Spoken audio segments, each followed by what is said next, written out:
네, 매크로인사이트 시작해 보도록 하겠습니다. 윤원태 SK증권 자산전략부 부서장 모셨습니다. 어서 오세요. 반갑습니다. 네, 안녕하십니까. 네, 요즘에는요 매크로 이슈 너무 여러 가지가 좀 떠오르고 있습니다. 하나씩 또 살펴보죠. 자, 미네소타 이민 단속에 총격으로 사망자가 나왔습니다. 이와 관련해서 여야가 좀 비난의 비판의 목소리를 보내면서 결국에 이게 예산안과 연결이 되겠죠. 다시금 미국 정부의 셧다운이 시작될 것이다. 이런 가능성이 대두가 되고 있는데 좀 자세하게 풀어주실까요? 우선 폴리마켓 기준으로 네. 셧다운 가능성이 80%까지 전망을 하고 있습니다. 얼마 남지 않았습니다. 이번 달 30일까지가 그렇죠. 정부 네. 예산안이고요. 넘어가게 되면 이제 셧다운으로 진행이 될 것 같은데 정확하게 풀어보면 그 이민 단속국이라는 곳에서 민간인을 사살을 한 거죠. 네. 거기서 문제가 돼서 지금 야당에서는 이민 단속국으로 들어가는 예산안을 우리는 집행하지 못하겠다라고 지금 문제가 불거지고 있는 상황이고요. 이번 연말까지 해서 6개의 법안이 통과가 돼야 되는데 여당에서는 6개 법안을 패키지로 해서 일시에 통과시키려고 하고 있고 반대로 야당에서는 5개는 괜찮다. 우린 5개는 통과시킬 수 있어. 문제는 지금 그 이민 단속국으로 들어가는 그 예산은 우린 절대 못 줘라는 게 지금 핵심 쟁점이라서 제가 생각하기에는 작년에 저희가 셧다운이라는 큰 충격을 경험을 했잖아요. 근데 그렇게 전면적이고 또는 장기적인 셧다운은 아닐 것 같아요. 그렇게 된다라면 정말 작년과 똑같은 초유의 사태가 나타날 것 같은데 결론적으로는 작년과 같은 셧다운은 아닐 것 같고 부분적이고 일시적인 셧다운으로 가지 않을까라고 생각을 하고 있고요. 쟁점은 이제 IC라고 하는 이민 단속국으로 들어가는 예산을 어떻게 처리하는지 여부 그 부분에 따라서 지금 셧다운이 되는지 안 되는지 여부가 판가름 날 것 같습니다. 네, 총격 사건으로 야당에서는 이민 단속국에 들어가는 예산을 당연히 좀 막고 있는 상황입니다. 자, 그렇다면 우리가 지난번에 연방정부가 셧다운이 됐을 때 어떤 영향을 미쳤는지 짚어보죠. 일단 최장 기간으로 셧다운이 됐었고 그렇기 때문에 관련 지표들이 줄줄이 좀 지연돼서 나왔잖아요. 맞습니다. 그렇기 때문에 뭐 깜깜이 지표 속에 연준이 통화정책 결정을 했다, 뭐 악영향이 있었다, 여러 가지 평가가 있었지만 어떻게 보셨습니까? 실질적으로 그렇게 큰 타격이 있었나요? 우선 투자자 입장 또는 시장을 분석하는 입장에서 본다라면 했죠. 많이 네. 답답했죠. 앞이 안 보였죠. 그럼요. 이 지표를 보고 우리가 투자를 결정해야 되는데 9월, 10월, 11월 지표에 대해서 아무도 신뢰를 못했고 그 이후에 발표된 지표에 대해서도 발표는 됐지만 신뢰도는 떨어지는 지표를 보여줬습니다. 그렇기 때문에 뭐 당국의 통화 결정자들도 사실은 어려움을 겪었을 것이고요. 투자자 같은 경우에도 경기 흐름을 판단해야 되는데 그 경기 흐름을 판단하는 매크로 지표가 발표가 안 됐고 발표가 된 이후에도 신뢰성이 떨어지다 보니까 그 부분에서 투자를 하기에는 투자 판단이 상당히 어려운 모습들로 나타나지 않았나라고 생각이 됩니다. 네, 돌아보면 당연히 시장에 영향이 있었지만 시장이 가장 싫어하는 거, 투자자들이 가장 싫어하는 거는 불확실성이기 때문에 다시 한번 셧다운이 되고 지표들이 지연이 된다면 피로감은 어쩔 수가 없는 것 같습니다. 자, 이번에 셧다운 되더라도 지난번처럼 장기가 되지 않을 거라고 예상해 주셨잖아요. 어느 정도 예상하십니까? 우선은 지난번 셧다운부터 조금 복귀해 보면 네. 지난번 셧다운의 영향은 앞서 말씀드린 대로 지표가 안 나왔기 때문에 불확실성이 커졌던 부분도 있는데 실제 실물 경기에서는 정부가 지출해야 될 돈이 중단되다 보니까 바뀌었죠. 네. 첫 번째는 단기 시장이 메말랐습니다. 단기 시장이 메마르면서 단기 금리가 급등을 했고요. 반대로 금융기관들의 돈도 메마르다 보니까 주식도 하락하는 모습들이 나타났었고요. 두 번째는 정부 지출이 중단이 되다 보니까 미국 GDP에서 정부 지출이 차지하는 비중이 한 20% 정도가 되는데 그 지출이 중단되다 보니까 3분기에 성장률이 살짝 둔화되는 모습들이 나타났던 게 작년에 전면적이고 장기적인 셧다운의 영향이었다라고 볼 수 있을 것 같은데요. 이번에 셧다운은 그렇진 않을 것 같습니다. 앞서 말씀드린 대로 ICU와 관련된 예산만 중단되는 부분적인 셧다운이 되지 않을까라고 생각을 하고 있고요. 실물 경제라던가 아니면 금융시장에 미치는 영향력은 제한적일 것으로 판단을 하고 있고요. IC 그러니까 그 큰 기관이 국토안보부가 어떻게 보면은 업무가 중단이 될 수 있을 것 같은데 관련돼서 그 부분은 지역적이고 또는 뭐 이민자들이라던가 특정 계층의 불편함 정도로 반영되지 않을까라고 생각이 됩니다. 네, 지난번과 같이 뭐 물가라든지 고용지표 지연이 없기 때문에 그만큼의 불확실성은 아닐 것이다라고 지적해 주셨습니다. 자, 물가 이야기 해보죠. 미국이 지금 굉장히 춥다고 해요. 이상적인 폭설로 인해서 또 한파로 인해서 천연가스 생산이 12% 정도가 중단됐고 에너지 가격이 급등하고 있다는데 맞습니다. 미국 물가에도 당연히 영향이 있겠죠. 영향을 미칠 수밖에 네. 없죠. 뭐 한국도 지금 엄청 추운데요. 더 미국의 춥대요. 경우에는 네. 영하 40도까지 육박을 하고 있고 중부와 북부 쪽에는 비상사태까지 선포된 외출도 상황입니다. 못한다고, 네, 네. 맞습니다. 그만큼 에너지 수요는 급증을 할 것으로 생각을 하고 있고요. 천연가스 가격이 연초 대비해서 78% 정도 올랐습니다. 제가 보고 있는 가격 지표 중에 가장 많이 오른 지표가 천연가스 가격일 것 같은데요. 그만큼 에너지 가격에 대한 부담이 커지는 국면으로 될 것 같습니다. 다만 이 영향력은 일시적일 거다라고 생각을 하고 있고요. 뭐 한국도 이제 2월이 지나고 3, 4월이 되면 봄이 오겠지만 미국의 경우에도 한파는 일시적일 것으로 생각을 하고 있고요. 두 번째 같은 경우에는 천연가스 가격은 국제에서 유통되는 가격이고요. 미국인 입장에서 보게 된다라면 체감하는 천연가스 가격은 그렇게 크게 급증하진 않을 것 같습니다. 예를 들어서 한국의 전기요금 같은 경우에도 천연가스 가격이 오르지만 전기요금은 비슷한 수준을 유지하는 것처럼 미국인들 입장에서 체감하는 천연가스는 크게 급증하지는 않을 것으로 판단을 하고 있고요. 다만 물가에 작용하는 부담은 천연가스 가격의 부담이 아니라 난방 수요가 증가하면서 더 많이 사용한 에너지 수요 때문에 물가의 상방 압력으로 작용하지 않을까라고 생각을 하고 있고요. 과거에 러시아 우크라이나 사태 때 천연가스 가격이 급증을 하면서 인플레이션에 대한 부담도 상당히 크게 올랐었는데요. 천연가스 같은 경우에는 CPI, 그러니까 헤드라인 CPI에서 에너지가 차지하는 비중이 한 7% 정도가 되고요. 그 안에서 천연가스는 절반 정도가 됩니다. 그렇기 때문에 물가의 상승 압력을 주어지긴 하겠지만 그 부분은 일시적으로 작용할 수 있다라고 판단을 하고 있고요. 더 중요한 건 그렇게 해서 물가가 오르게 된다라면 통화정책 입장에서 과연 기준금리 인상을 할 수 있을까 또는 인하를 할 수 있을까를 결정해야 될 텐데 그렇게 미치는 영향력은 일시적이기 때문에 크진 않을 것으로 판단을 하고 있습니다. 지금 미국 경제가 뭐 견조하게 흘러가고 있다 이런 평가가 많습니다. 하지만 미국 국민들이 일상 안에서 이렇게 체감적으로 느끼는 경기는 그렇게 좋지는 못할 것 같아요. 지금 소비자 심리지수 역시 1월 달에 급락세를 보이면서 12년 만에 최저 수준까지 떨어졌는데 그 배경에 대해서는 뭐라고 보십니까? 우선 소비자 심리 지수도 같이 얼어붙은 것 같습니다. 미국의 기온만큼 얼어붙은 것 같은데요. 저도 충격적이었습니다. 어젯밤에 발표됐던 미국의 소비자 심리 지수가 12년 만에 12년 최저치. 만에. 팬데믹보다도 더 안 좋습니다. 그러니까요. 소비자 심리 지수가. 근데 지금 미국 경제는 계속해서 좋다고 맞습니다. 하잖아요. 실제 소비 지표는 좋습니다. 네. 이거를 구분해서 봐야 될 것 같은데 저희가 항상 요즘에 가장 많이 쓰는 알파벳이 K잖아요. K자 양극화. 미국도 마찬가지고요. 미국의 소비자 중에 상위 소득계층 30%가 전체 소비의 70%를 차지하고 있습니다. 이번 소비자 심리 지수는 심리 지표고요. 미국 전반적인 국민들을 대상으로 조사를 하게 될 텐데 예를 들어서 100명을 대상으로 조사하게 된다면 70명은 소비 성향이 안 좋은 사람들입니다. 그렇기 때문에 소비 지표는 앞으로 안 좋다, 이미 안 좋고 앞으로도 안 좋을 거다라고 조사가 되는 거고요. 나머지 소비를 열심히 하고 있는 30%는 좋다라고 반응을 했을 겁니다. 근데 이 심리 지표 같은 경우에는 전체의 70%가 부정적으로 평가를 했기 때문에 심리 지표는 안 좋은 것처럼 나타날 수밖에 없을 것이고요. 실제 소비 지표는 견조합니다.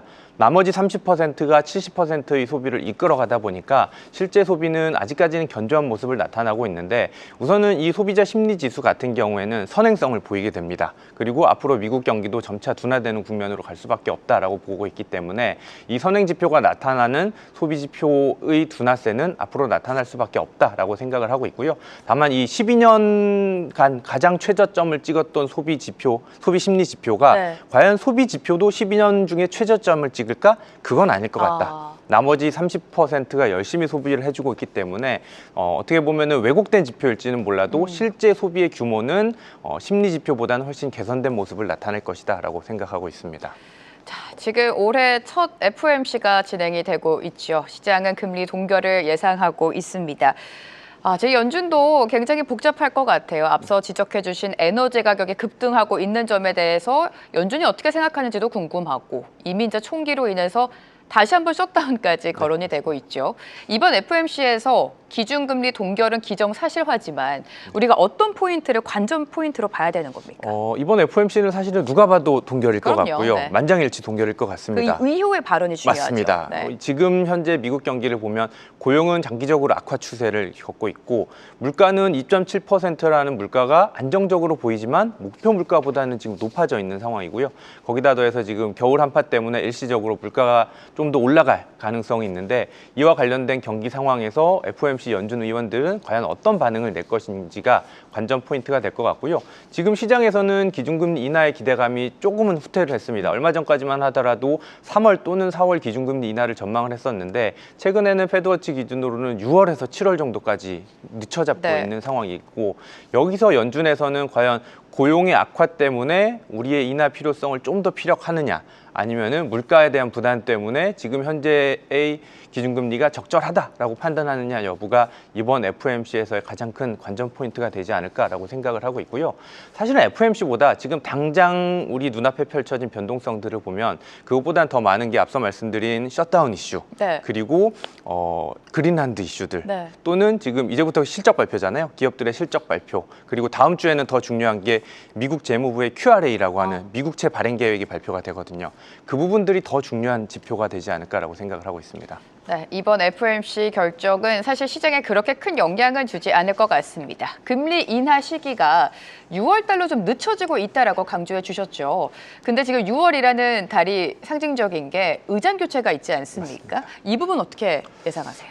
최근에 의장 후보도 계속해서 너무 많이 변화하고 바뀌고 있습니다. 있어요, 지금. 원래는 케빈 네. 해시시였다가 케빈 워시였다가 지금 또 링 라이더라고는 그분까지 나타나고 있는데 우선은 통화 정책을 보는 사람 입장에서 최악의 사람이 저는 해시시였다라고 생각을 하거든요. 그래요? 너무 친트럼프적인 성향으로 트럼프의 어떻게 보면 확성기 역할을 하지 않을까라고 생각을 했었는데 그 다음 사람으로 오게 된 케빈 워시라던가 링 라이더의 경우에는 그래도 조금은 중도 성향을 가진 사람이 아닐까라고 생각을 하고 있고요. 그 두 분 중에 누가 오더라도 그나마 시장과 소통을 하고 데이터 디펜던트한 결정을 할 것으로 저희는 생각을 하고 있고요. 그렇게 된다라면 케빈 해시보다는 연준의 독립성을 훼손하는 걱정은 덜해질 것 같다라는 생각을 가지고 있습니다. 네, 해시시 의장이 안 되고 다른 두 후보가 된다면 연준의 독립성 훼손은 그렇게까지는 되지 않을 것이다. 제한적일 것이다. 지적해 주셨고요. 자, BOJ도 보죠. 지난주 BOJ 이후 엔화가 강세로 좀 전환을 했습니다. 엔화 흐름 해석해 주시죠. 네, BOJ와 함께 지난주 금요일에 미국 재무부에서 레이트 체크를 했었죠. 네. 그 부분이 더 컸다라고 생각을 합니다. 사실은 BOJ는 그전부터 인상에 대한 가능성을 언급을 했었고 동결을 했지만 연내 인상하겠다라고 하면서 그 부분들이 종합적으로 엔화를 하락하는 효과가 났고요. 159원까지 올랐다가 지금 154원, 2원까지 내려가는 모습인데요. 우선은 지금부터 봐야 될 지표는 미국과 일본의 외환시장 공조가 될 것 같습니다. 레이트 체크라고 하는 부분이 마지막 직접 개입하기 전에 마지막 시그널이다라고 볼 수 있을 것 같은데요. 연준 입장에서도 엔저와 그다음에 엔저에서부터 나타나는 일본 국채의 상승, 일본 국채 상승하다 보니까 미국채 금리까지도 영향을 미치는 이 악의 고리에 대해서 같이 대응을 하겠다라는 시그널인 것 같고요. 만약에 이게 직접 개입을 하기 전까지 이미 엔화는 강세 전환을 하긴 했지만 직접 개입을 하는 모습까지 나타난다라면은 실제로 엔화의 강세 흐름 동시에 나타날 수밖에 없다라고 생각을 하고 있고요. 동시에 엔화의 지금 강세는 달러 강세도 달러의 약세도 동시에 네. 진행이 되고 있습니다. 달러의 약세도 지금 달러 인덱스가 5포인트까지 낮아지고 있는 모습인데요. 이런 종합적인 결과가 결국에는 엔화의 강세가 나타나는 모습이지 않을까라고 생각이 됩니다. 네, 엔화가 강세를 보이고 있지만 2월 8일입니다. 일본이 또 조기 총선을 앞두고 있죠. 지금 여당은 계속해서 확대 재정을 주장을 하고 있는데 이 여당의 힘이 실린다면 엔화가 다시금 하락할 가능성은 얼마큼 보십니까? 두 가지를 봐야 네. 될 것 같아요. 우선은 지금 여당이 만약에 압승을 할 경우, 네. 압승을 하게 된다라면 지금 다카이치 내각의 재정 정책을 더 불을 지필 것으로 생각을 하고 있고요. 그럼요. 네. 일본의 재정 확대는 결국에는 적자 국채 발행으로 이어질 수밖에 없고 적자 국채 발행은 일본 국채 금리를 상승하거나 또는 우선은 재무 부담 때문에 엔저를 가속화시킬 가능성이 있습니다. 근데 여기서 이제 BOJ의 역할이 중요할 것 같은데요. BOJ는 기준금리를 인상하겠다라고 발표했습니다. 기준금리 인상을 할 경우에는 그나마 외국인들의 자금이 유입될 가능성이 있고요. 엔화 강세를 이끌 가능성이 있기 때문에 재정만 놓고 보게 된다라면 엔저를 가속화시킬 수는 있겠지만 BOJ가 동시에 기준금리 인상을 단행해 준다라면 엔저의 가속화를 막을 수 있는 방법이지 않을까라고 생각을 하고 있고요. 그래서 결국에는 BOJ의 역할이 상당히 중요한 국면이지 않을까라고 생각이 됩니다. 그러면 여기서 질문을 드리고 싶은 게 BOJ가 올해 안에 얼마만큼 인상을 단행할까요? 네. 지금 현재 BOJ의 중립금리 0.75%고요. 1%에서 한 1.5%까지는 중장기적으로 올릴 수 있다라고 생각을 하고 있습니다. 저희 지금 시장에서는 한 번에서 두 번 정도 인상을 할 것이다라는 전망치가 우세하고요. 저희도 비슷한 의견입니다. 우선은 시기적으로 보면 2월에 총선이 있고요. 4월에 춘투라고 하는 임금 협상이 있습니다. 그게 끝나고 난 4월 또는 5월 BOJ는 없기 때문에 6월 BOJ에서 인상할 가능성이 높지 않을까라고 생각을 하고 있고요. 지난 직전인 12월에 BOJ가 인상을 했기 때문에 시기적으로는 조금 시간을 두고 인상을 할 것으로 보고 있어서 6월 인상 가능성이 유력하다라고 보고 있고요. 그 다음 인상 가능성은 뭐 외환시장이라던가 아니면 일본의 물가를 종합적으로 판단하면서 인상 사이클을 가져갈 것 같은데 지금 현재의 속도다라면 6개월 텀 정도를 가지고 6월 또는 올해 4분기 늦게 정도 추가 인상을 하지 않을까라고 전망하고 있습니다. 네, 지금 당장보다는 6월 정도에 금리 인상을 예상하고 계십니다. 엔화 체크해 봤으니까 원화도 봐야 될 텐데 원달러 환율 언제쯤 잡힐까요? 우선은 지난주 대통령의 발언이 저는 상당히 인상 깊었습니다. 앞으로 한두 달 안에 1,400원대의 전후로, 레벨을 만들겠다.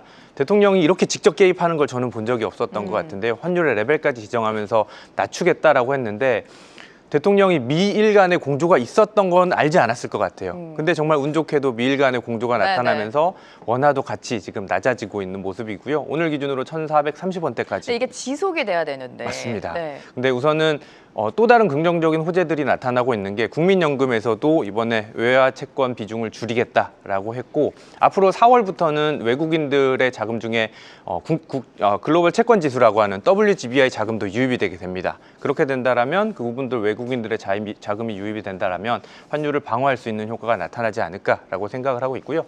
전반적으로는 지금 그 전까지와는 다른 국면이 이제 진입하는 상황이기 때문에 엔화 강세와 함께 원화의 강세도 나타날 수 있는 국면은 맞다라고 보고 있고요. 지금 정도 국면이다라면 환율 밴드를 1,400원대에서 한 1,450원대까지 낮춰 잡을 수 있지 않을까라고 생각이 됩니다. 사실 작년 연말에도 원달러 환율이 좀 내려왔다가 금방 회복을 했잖아요. 이번에 좀 내려온 원달러 환율이 계속해서 지속이 되기를 좀 바라보도록 하겠습니다. 끝으로 자산 배분 전략을 세워야 되는데 요즘 미국장도 그렇고 우리 신작은 더할 나위 없이 좋습니다. 거기다가 금값, 은값도 랠리를 이어가고 있어요. 채권만 지금 매력도가 없는 맞습니다. 상황이죠. 어떤 전략이어야 할까요? 최근에 특히나 한국 증시가 너무 랠리를 펼치다 보니까 그러니까요. 가격에 대한 부담이 큰 건 맞는 것 같습니다. 다만 최근 들어서 이제 또 코스닥에 대한 정책 기대감 때문에 코스닥이 날아가고 있고요. 거기에 더해서 금값도 날아가고 있고요. 말씀해 주신 대로 채권만 지금 상당히 부담스러운 상황인 것 같은데 문제는 채권 투자자들의 경우에는 작년에 투자했던 분들 상당히 지금 마이너스를 가지고 있고요. 마이너스 계좌 가지고 있는데 제가 생각하기에는 채권 금리가 쉽사리로 내려오기는 어려운 것 같습니다. 증시라던가 금값은 여전히 유동성 랠리에서 자금이 계속해서 그쪽으로 이동을 하고 있고요.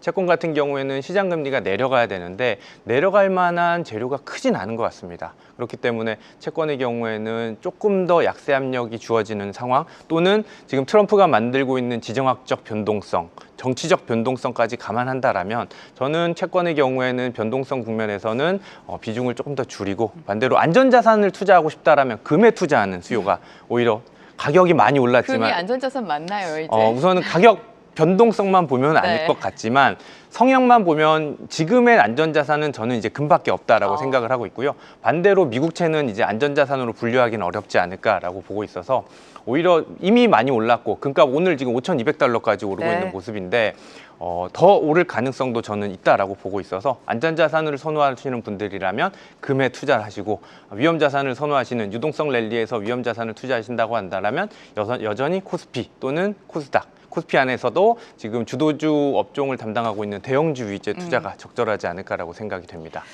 네, 급등이 나왔지만 여전히 안전자산으로 분류되고 있는 금값 그리고 시장의 유동성이 정말 풍부합니다. 시장을 집중적으로 공략해보자 자산 배분 전략 세워주셨습니다. 윤원태 SK증권 자산전략부 부서장과 함께했습니다. 도움 말씀 고맙습니다. 네, 감사합니다. 한국경제TV는 도약하는 한국 증시와 투자자 여러분을 응원합니다.